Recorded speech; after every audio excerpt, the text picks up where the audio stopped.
সিঙ্গাদা মেয়ের বাপ যদি এসে কয় যে তুই কয় বেতন পাস কি কবুনি 10,000 10,000 কি বল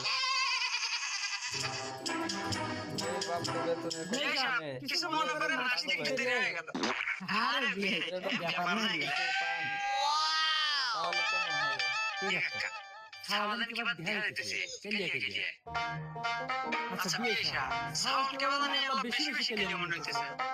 আরে বিয়ে সাথে কথা বলে হলে ছেলে মানুষের সাদা কালো হয় তারপরে যদি আবার এই সাইলে থাকলে সরকারি চাকরি তাহলে না গিয়ে সরকারি চাকরি পাবি কাছে দেখেন আচ্ছা বাবা তুই মাসে বেতন পাবো কত দেওয়ার জন্য কেমন পাগল এই মাসে 50,000 টাকা বিয়ের পরের কাহিনীটা মাসে দেখে 50,000 আপনারা হাসতে হাসতে কিরে এমন একটা অজ্ঞান হয়ে যেতে পারে বিয়ে ফাইনাল তুই কেন আমায় 50,000 মাসে টাকা দিয়ে 10,000 টাকা দিস